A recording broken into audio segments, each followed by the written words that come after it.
ଆଜିର ଭିଡ଼ିଓରେ ଆଜିର ଅନୁଚିନ୍ତା ସାଧୁବାଣୀ ରହିଛି।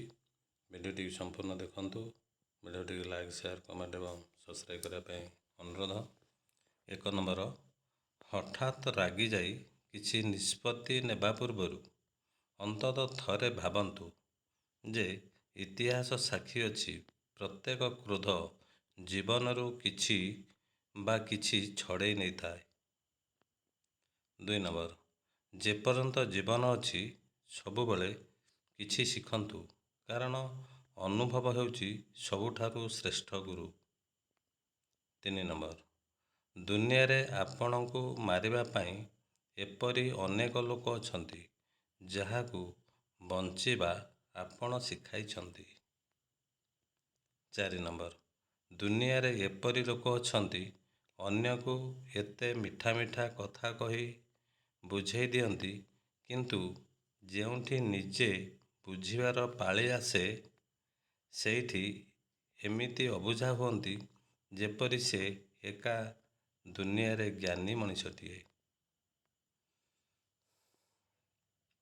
5 ନମ୍ବର, ବର୍ତ୍ତମାନ ସମାଜର ବାସ୍ତବତା ହେଉଛି ରାଜପ୍ରସାଦ ପରି ବଡ଼ ବଡ଼ ଘର କିନ୍ତୁ ପରିବାର ଛୋଟ, ବ୍ୟାଙ୍କ ବାଲାନ୍ସ ପ୍ରଚୁର କିନ୍ତୁ ମନରେ ଶାନ୍ତି ନାହିଁ, ବଡ଼ ବଡ଼ ଡିଗ୍ରୀ ଅଥଚ ସାଧାରଣ ଜ୍ଞାନର ଅଭାବ, ପାଖରେ ଦାମୀ ଘଡ଼ି ଓ ଦାମୀ ମୋବାଇଲ କିନ୍ତୁ ସମୟର ଘୋର ଅଭାବ, ଫେସବୁକ୍ ଓ ହ୍ୱାଟ୍ସଆପ୍ ବନ୍ଧୁ ପ୍ରବଳ କିନ୍ତୁ ପାଖରେ ଛିଡ଼ା ହେବାକୁ କେହି ନଥାନ୍ତି।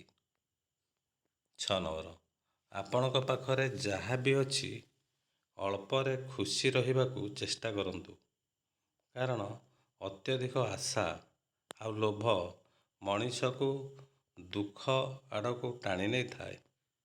7 ନମ୍ବର, ଜୀବନରେ ଏମିତି କୌଣସି କାମ କରିବା ନାହିଁ ଯାହାଦ୍ୱାରା ପରବର୍ତ୍ତୀ ସମୟରେ ଆମକୁ ଅନୁତାପ କରିବାକୁ ହେବ ଅଥବା ଅପମାନିତ ହେବାକୁ ପଡ଼ିବ। 8 ନମ୍ବର, ମଣିଷର ସମସ୍ତ ନିଷ୍ପତ୍ତି ଯେ ନିଜେ ନେଇ ନଥାଏ,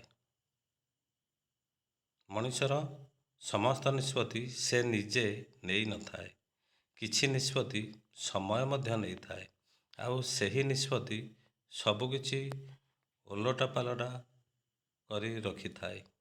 9 ନମ୍ବର, ଜୀବନରେ ପ୍ରତ୍ୟେକଟି ସମୟକୁ ଖୁସିରେ ଅତିବାହିତ କରିବାକୁ ଚେଷ୍ଟା କରନ୍ତୁ, କିଏ ଜାଣେ ଆମ ଚିନ୍ତା କରୁଥିବା ଭବିଷ୍ୟତ ପାଖରେ ପହଞ୍ଚିବା ପୂର୍ବରୁ ହୁଏତ ଏ ଦୁନିଆରେ ଆମ ପାଇଁ ଅତୀତ ହୋଇଯାଇଥିବ। 10 ନମ୍ବର, ଏ କଳିଯୁଗରେ ଆପଣ ଯାହା ପାଇଁ ଯେତେ ଭଲ କଲେ ମଧ୍ୟ ଦିନେ ନା ଦିନେ ସେ ପ୍ରମାଣ କରିଦେବ ଯେ ଆପଣ ଖରାପ ବୋଲି। 11 ନମ୍ବର, କେହି ଆପଣଙ୍କୁ ଭଲ ପାଉ କି ନ ପାଉ, ବିଶ୍ୱାସ କରୁ କି ନ କରୁ, ଯଦି ଆପଣ ନିଜେ ଏସବୁ ନିଜକୁ ଦେଇପାରନ୍ତି, ତାହେଲେ ଦୁନିଆର କୌଣସି ଶକ୍ତି ଆପଣଙ୍କୁ ସଫଳ ହେବାରେ ଏବଂ ବଞ୍ଚିତ ରହିବାରେ ଅଟକାଇ ପାରିବ ନାହିଁ। 12 ନମ୍ବର, ଭାଇ କେବେ ବୋଝ ନୁହଁ, ସେ ଏକ ସାହାରା, ପଡ଼ିବା ଦେଖିଲେ ଉଠାଏ, ଥକିଗଲେ ଧରିନିଏ, ଭୁଲ କଲେ କ୍ଷମା କରିଦିଏ, ସେ କେବଳ ଏକ ଆତ୍ମବଳ।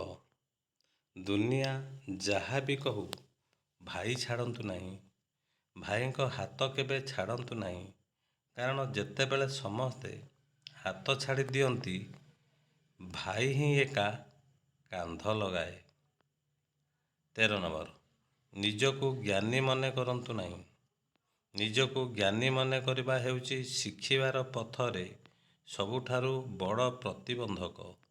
ଜ୍ଞାନର ସୀମା ନାହିଁ, ଜଣେ ପ୍ରକୃତ ଜ୍ଞାନୀ ସେଇଆକୁ କୁହାଯାଏ ଯିଏ ଜାଣିଥାଏ କିନ୍ତୁ ସେ କିଛି ବି ଜାଣିନାହିଁ ବୋଲି କହେ।